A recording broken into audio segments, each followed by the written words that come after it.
Spring or not spring? That is the question. It's January 28th, 2018, and it's an absolute beautiful day. I'm actually out here working on a push mower and doing a few other things. I'm trying to get some yard cleanup done. Got some plans in the works that requires the yard to be cleaned up. I'm not going into any details as of right now. When I know more details, I'll let my YouTube audience know. But as you can see, I'm working on a Craftsman push mower with the Tecumseh engine. Reasonably newer machine. It was a 3-speed self-propelled. I've since ripped out the self-propel system. The one cable was seized. It's missing the belt. It's not worth my time to try and fix. And it rolls perfectly fine without the self-propel. And the person that this machine is going to, they don't really need the self-propel. Believe it or not, this machine is actually replacing, or potentially replacing, the Mouse Craftsman out where the RV is. He told me he'd rather have a push mower, and I so happen to have a push mower, and here we go. So this machine is potentially replacing that Mouse Craftsman. The Mouse Craftsman will be coming back uptown at some point, or don't know yet, and it will be stripped for parts. But this machine does fire. I'm just in the process of cleaning the carburetor.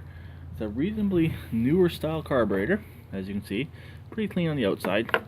I did spray some carb cleaner in through the drain hole right there before I pull the bowl off, just to see what it looks like and just give it a little spray. But we'll see what happens. Like I said, the self-propel's all been ripped out. It's a 3-in-1 machine, 22-inch cut, so it's a reasonably large machine. Nowhere near as large as a tractor, but I'll give the customer what the customer wants. Back here, please ignore the dog shit, but there is the tractor I was initially going to give to them. It's got a brand new battery in it. I'm not going to walk up to it because the ground's pretty soft, and again, the dog landmines. But it's running. It will drive. Brand new battery. That machine just needs the engine put back together, the oil changed, check the blades, and that machine is ready to go. It was having an issue with the ignition switch where it would not crank, but I believe the solenoid was just frozen on it. It seems to be okay now. There, I decided to walk around the dog landmines and get over to the machine, but here, I'll show you.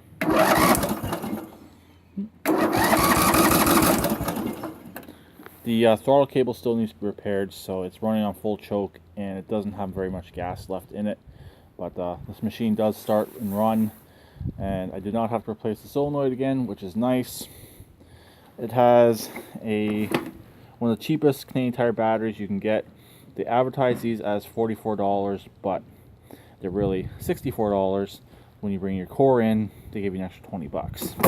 So really, they're $60 with your core. So it's kind of a rip-off on that aspect. But like I said, this machine is just about ready to go. A few little odds and ends left on it, put it back together. It no longer smells like mouse piss, which is nice. Now over here, this John Deere green Craftsman machine, I'm starting to get some parts together for it. As you can see, it's fitting the hood now. I'm still looking for a hood for this machine, but if I cannot find a hood, these newer style green ones don't look too bad on here, and it actually kind of fits the dash.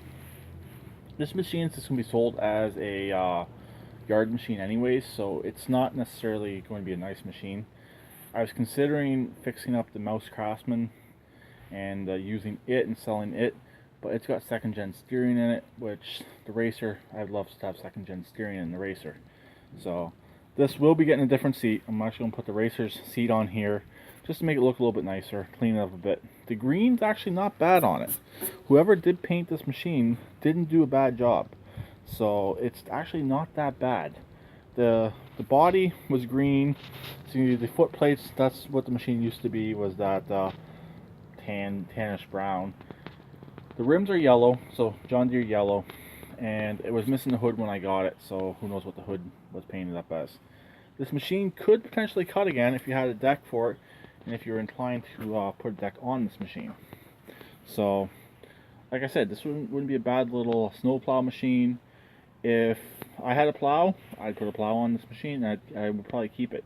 But like I said, I gotta get some stuff cleaned up out here for some potential plans. And this machine will be getting an engine, which is right there. Those tins will not be staying on it. I'll be taking the black tins off the seized up engine, putting them onto that engine, and that engine there will be going into here. I'll probably have to change the starter again, but I do have a good starter for it. And this little machine will be getting a V-twin. Yep, a little Murray rear engine getting a V-twin. It's going to be fun. But this machine is also already fitting the battery. That's the battery from that $100 John Deere. It seems to be okay. All but 2 batteries survived the winter, and that great big car battery I have that came out of the RV, it obviously survived as well. But all but 2 batteries did fully survive the winter. The one that was in the tractor I just showed, it survived the winter, and obviously this one right here survived the winter. Just finished charging it up. I'm trying to keep it charged.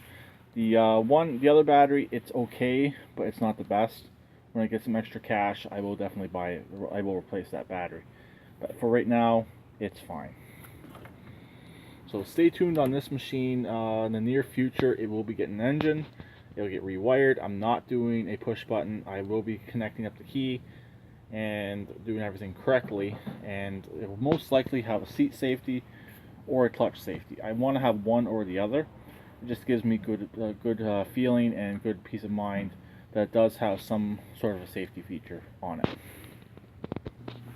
Again, here are the batteries that did not survive. I didn't even really try charging this one, but that came in the one Murray, so didn't really bother with it.